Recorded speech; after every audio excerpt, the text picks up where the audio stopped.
Hi, and welcome to the Indie Music Podcast, the podcast for independent musicians and other audio professionals. We're your hosts. I'm Matt Denton, also known as Mojo of Ragged Birds Music. I'm a Bay Area mix engineer and recording artist.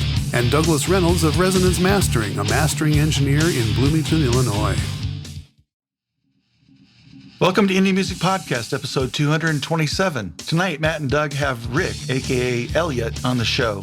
Rick is a recording artist out of the San Bernardino area of Southern California. He creates in the style of progressive, minimal, melodic techno. Rick tells us about his musical influences, equipment, and recording process. Enjoy the show. Hey, Rick. Hey, Matt. How you doing? I'm doing great. Hey, there you are. Matt? Yes, sir. Let me hear you. Check my level, baby. Check it. How is everybody doing? Excellent. Yeah. It rained for once up here in the mountains where I live. It hasn't rained the whole time we've been here since August of last year. But we did get more than 90 inches of snow. Oh, wow. Where are you again? So you're in the San Bernardino Mountains, right? Correct. Southern California? Yep. 90 inches of snow in the mountains. You're above 3,000 feet. Yes, we're above 6,000 feet. Oh, wow. Yeah, we didn't expect this because I lived up here before, and it only snowed once when I lived here. Now it's like crazy. Wild. So for our listeners, I'd like to introduce Rick, aka Elyot, Elyot, and Rick is on with us tonight to talk about the music that he makes and how he goes about making it and stuff. And so anyway, we're really happy to have you, Rick. Thanks for joining us. Thanks for having me. Yeah, it's pretty wild. You know, I feel like I've known you for a while on Twitter, but A, I never knew your name was Rick. And B, I didn't know that I'd never actually listened to any of your music before. And it's cool. I like it a lot. Oh, good. I'm glad you think so. And it's not anything like I expected from you. Yeah, that's what our oldest son says. He says, "I can't believe you make techno or something close to it anyway." Yeah, for some reason I expected it to be louder and angrier, and it's really chill. That's what I try to do. It's more my attitude, than anything else. Yeah, that's great. It's your thing. It's your music. It's your creation, and it's you.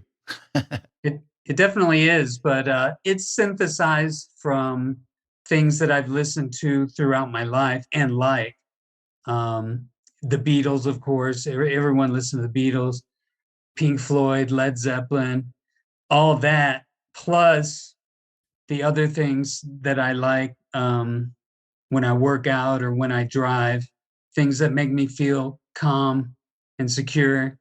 And I like to try to emulate that, towards other people to try to make them feel like I feel. I love that. Yeah. And you're kind of talking about some influence and stuff like that there.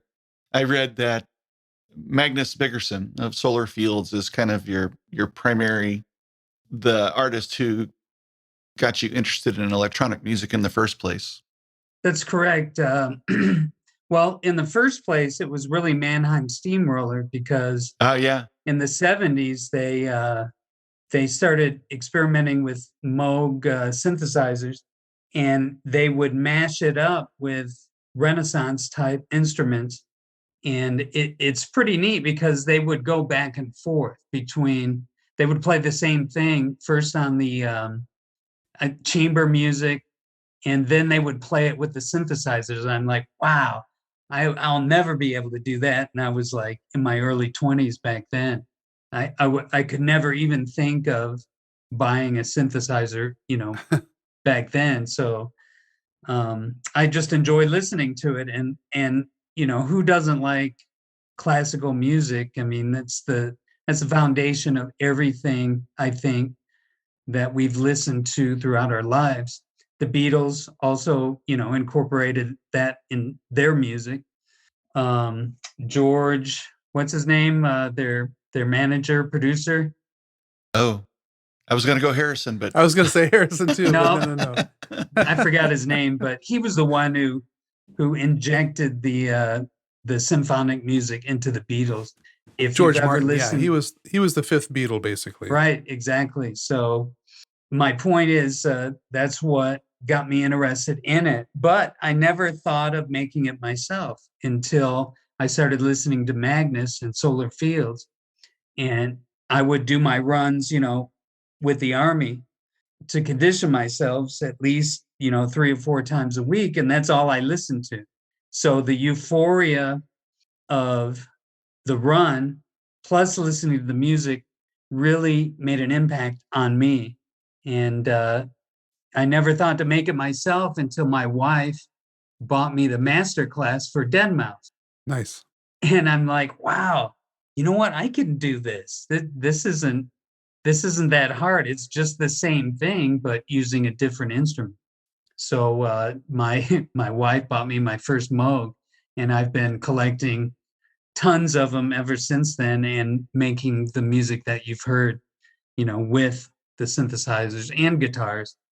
Well, that's awesome. I love Masterclass. I've seen a bunch, but I have not watched the deadmau5 one, only because I saw the commercial so many times when I tuned into YouTube that I was like, I can't. But I'll bet it's good.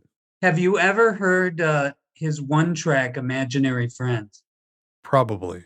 I believe I have. Yeah. If you really listen to it, but don't turn it up, because I guess he was experimenting with volume automation or something. Oh, okay. Because if you turn it up where you can hear it at the beginning, it'll get super loud. So I think he was trying something he never did before, but it really made my wife mad because I turned it up and it was super loud. He goes, how can you listen to it this loud? And you're like, what? I know you've like on Twitter and some of our discussions and in talking before the show here, your wife is really a big supporter of what you do and your music, and has kind of always had your back in that sense, hasn't she? She has, and it strikes me funny because she doesn't like the genre at all. So I understand that. She's my patron, but she loves country music. And, I think I made one rockabilly type song that's on my SoundCloud. And I forgot what it's called. It has a train in it. Oh, really? Yeah, let's see if I can find it real quick for myself. Yeah, I was on your SoundCloud earlier.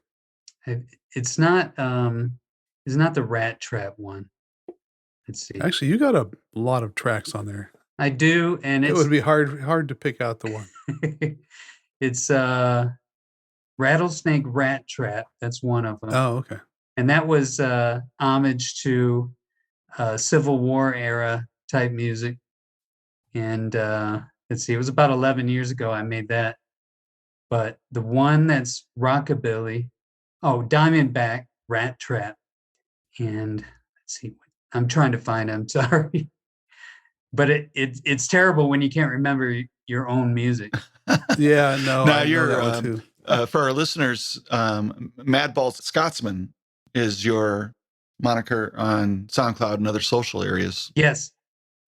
So for those looking to check out Rick's music on SoundCloud, do a search for Madball Scotsman. I'm fairly certain there's only one. I'm sure there's only one. Well, there is. You never know with the Scots. Are you, in fact, bald? Yes, I am. And are you, in fact, a Scotsman? Yep. I keep my hair shaved. I can actually grow hair, but I just like it shaved. It's just easier to take care of. Sure. I can drive. Have you been to Scotland? Huh? Have you been to Scotland? No, I'm only Scottish by blood, but my family goes way back. As a matter of fact, in the tapestries, when William the Conqueror invaded England in the year 1066, they claim that an Elyot knight actually killed King Harold with an arrow right through the eye. And supposedly, I have not seen this myself, because the Irish and the Scots tend to elaborate on the truth every now and then. No, really? the arrow is encased in some resin next to the chalice of Christ somewhere. Interesting. So anyway, we were given a motto, and our clan was prominent in Scotland for a long time until after William the Wallace, where one of the Elyots, his name was Jacques, he almost mortally wounded Queen Mary's future third ex-husband or something like that, the Earl of Bothwell. And he was supposed to be executed for cattle rustling. And when he found out the Queen wasn't going to give him grace, he attacked James Hepburn, who was the Earl of Bothwell, and stabbed him, but he was immediately killed. So she kicked the Elyots out of Scotland and gave us our extra T. That's why you see some with 2 L's, 1 T, 2 L's, 2 T's. And the 2 T's with the 2 L's are the clan that got kicked out, supposedly.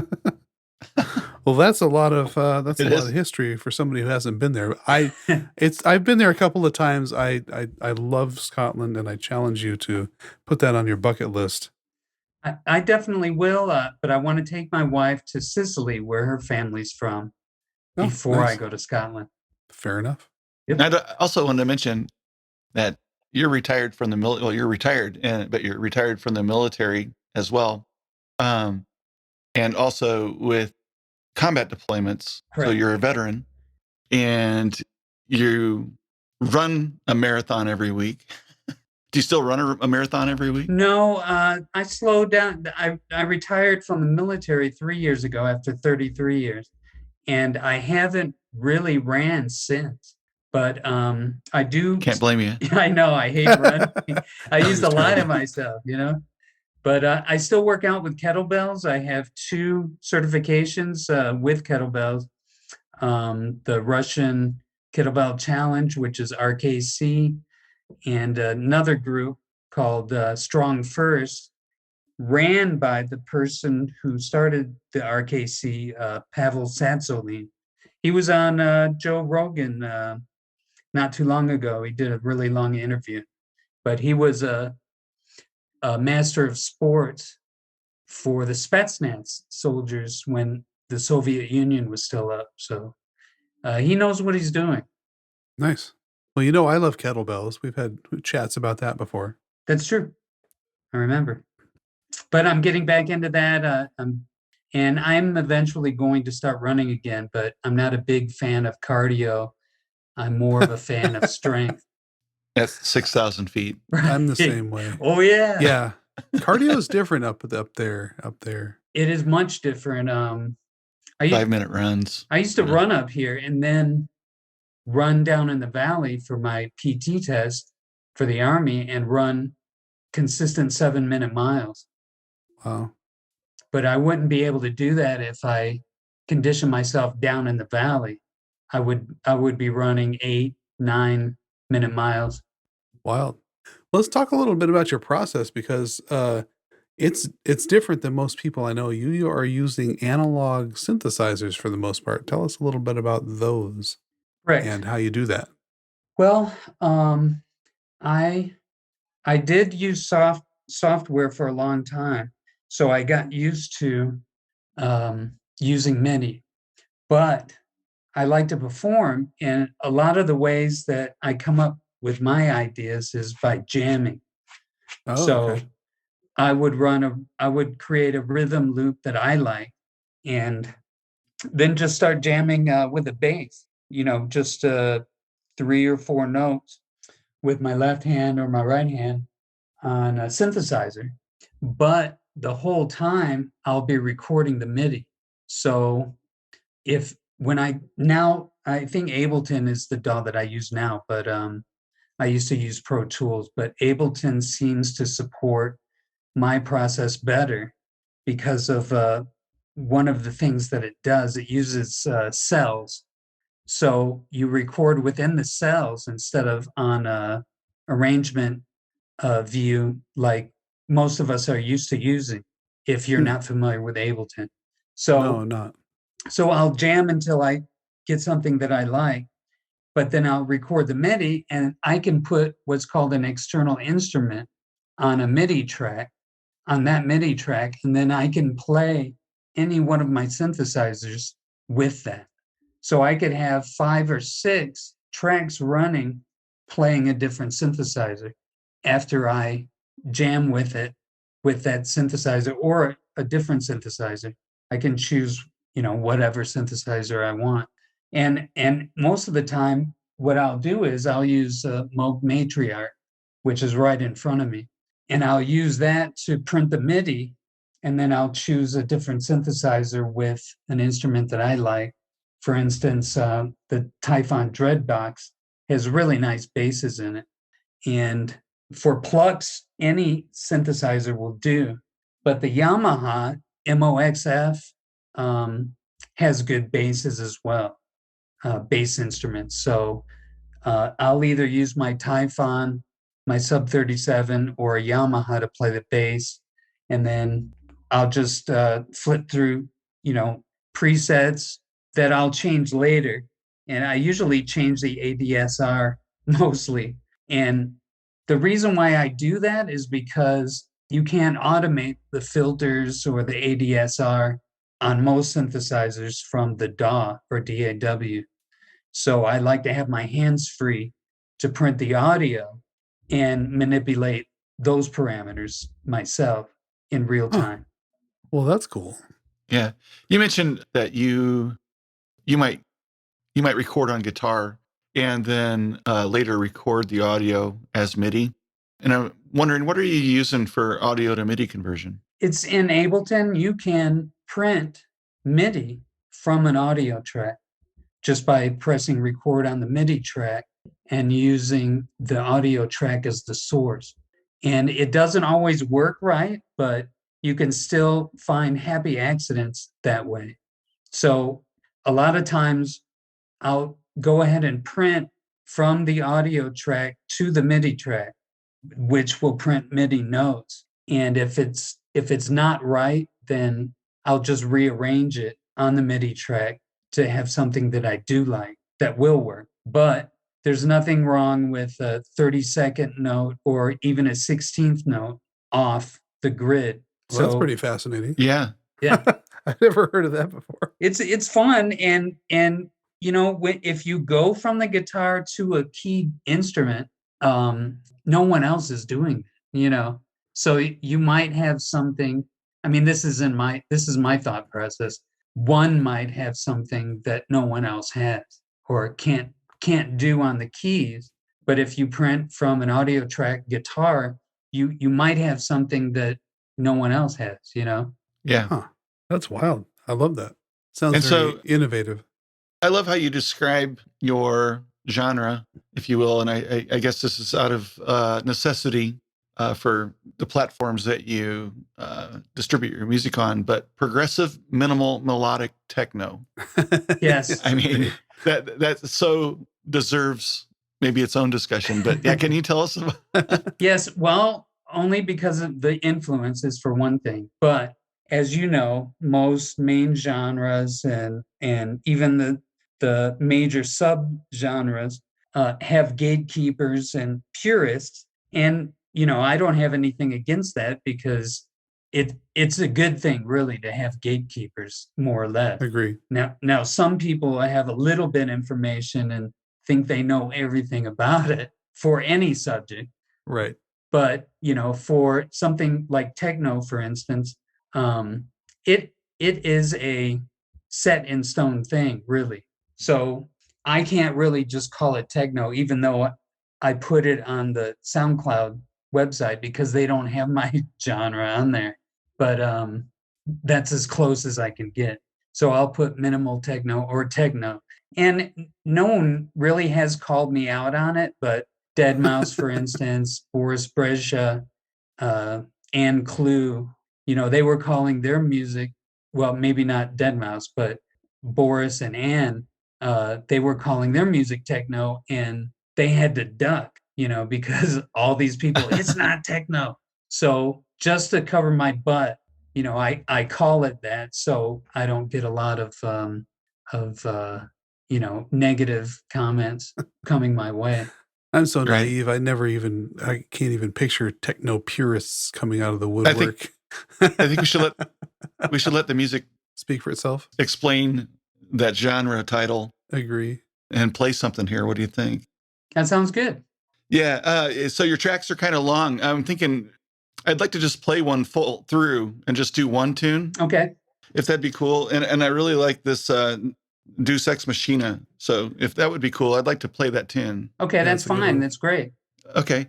So here we go.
Right on. I was laughing because for some reason the beat would speed up and slow down and then speed up. And I don't know if it's on my end or what, but yeah, I was cracking up every time I would hear that. Yeah, I heard that too. I was just I was playing it from your SoundCloud there in that case. Maybe it's a streaming thing. I love that piece because it's like you could either work out to it or take a nap to it, and it works both ways. Yeah, and that's why I say, whatever you want to do with it, but it's primarily for workouts because that's where I got the idea to make that type of music in the first place. But people can do whatever they want to, while listening. Right. It's so cool. So that song, it only has like 4 elements to it, but that is an example of me printing the MIDI and then manipulating the filters and everything in real time as it's being recorded. And I usually I'll open up the filter like on a build up, and the build up, of course, is right before the main drop, the da na na na na na na before that, and that's when I open up the filters, and then everything is to the wall at that point. But it's only a piano. I had the Moog sub 37 just playing one sine wave for the creamy filter that you hear in the background panning from side to side, and the plucked gated is actually the Yamaha. It wasn't even a synthesizer, and everything in between was the matriarch. So you do what you call, and I think is normally called like top-down mixing. Correct. Which is your process for your post-production. So after you've done all your tracking and arranged all your MIDI and everything like that. So at that point, can you tell us about that approach to mixing your tracks? Yes. Let's see. I got the idea from Recording Revolution. Oh yeah.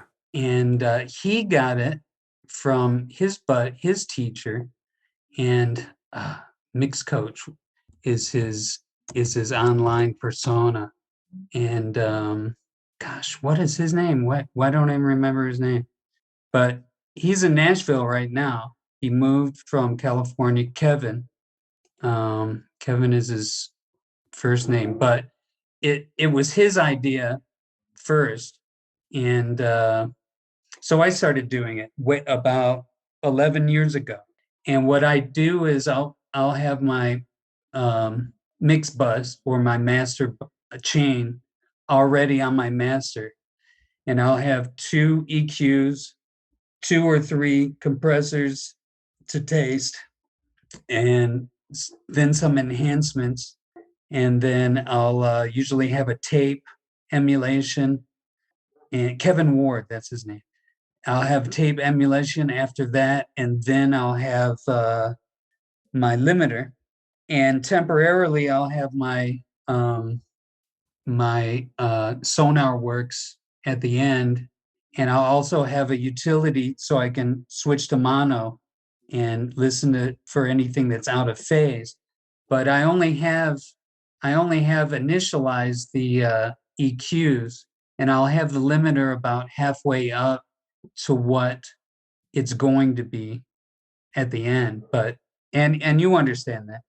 Sure. And I'll just have the compressors just slightly touching the peaks while I'm recording and creating and arranging.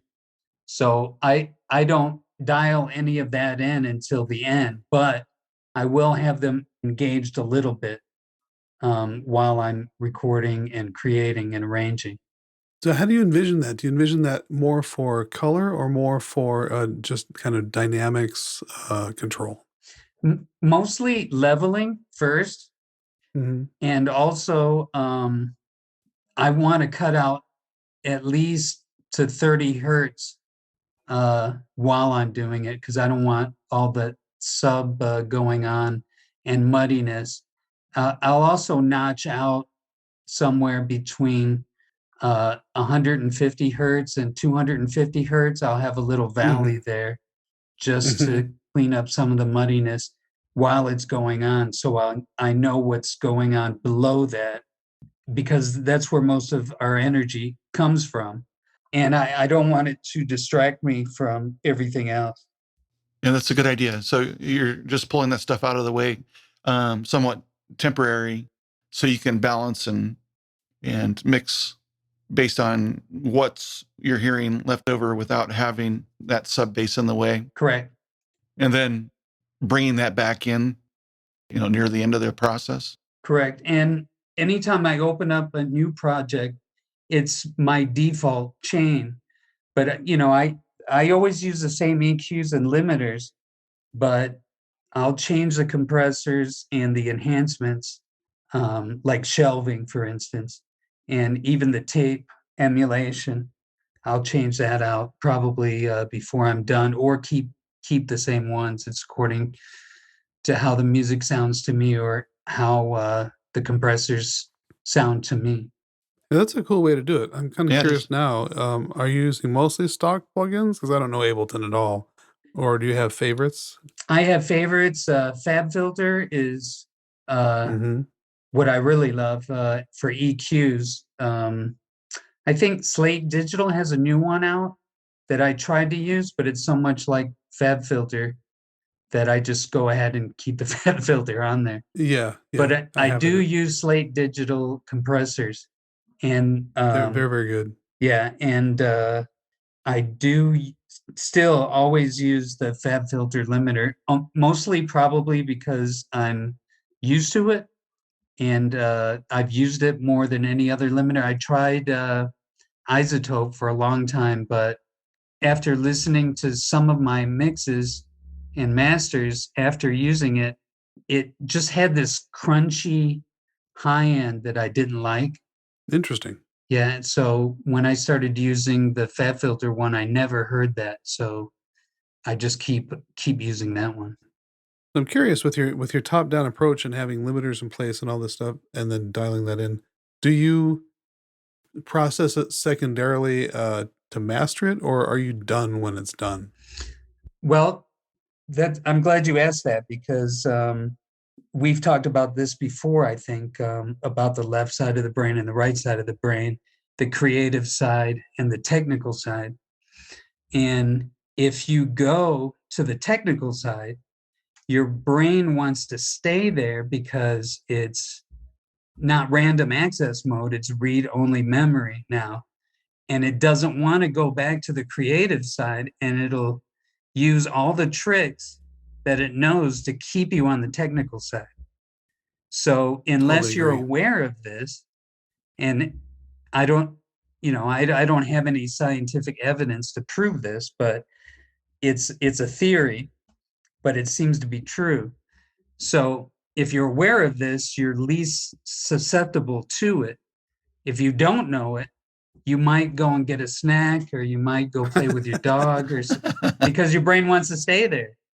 Yeah, no, I totally agree. So like psychoacoustics, So that if the technical side is already there and you don't have to mess with it, and you know that until you're done, you can stay on the creative side.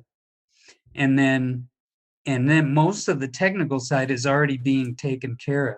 So all you have to do at the end is dial it in, and I can print the stereo file after about 10 or 20 minutes of fooling with it. And I don't have a set way to do it, except getting it in the neighborhood. Every time it's completely different. Well, that's cool. Yeah. Well, hey, we got like about a minute left, and want to make sure our listeners know where to find you.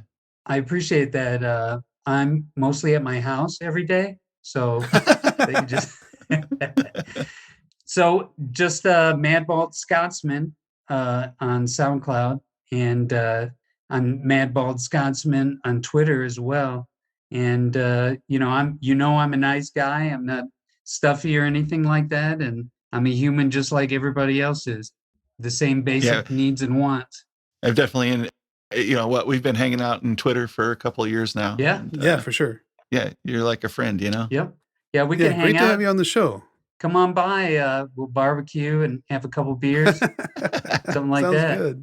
Sounds good. Put your work. All right. Hey, thank you very much. Yeah, listeners, enjoy your week, and make sure and like and subscribe wherever you can. Give us a review. And Rick, thanks so much for joining us tonight. It was a pleasure and an honor. Thank you so much. Thanks. We'll see you on Twitter. Yeah. All right. Cheers. All right. Cheers, everybody. Good night. Well, that wraps up another episode of the Indie Music Podcast. Please like and subscribe, share with your friends, or just leave us a review on iTunes if you like what you've heard. Find our social links and episode guide at indiemusiccast.com. Until next time, keep creating.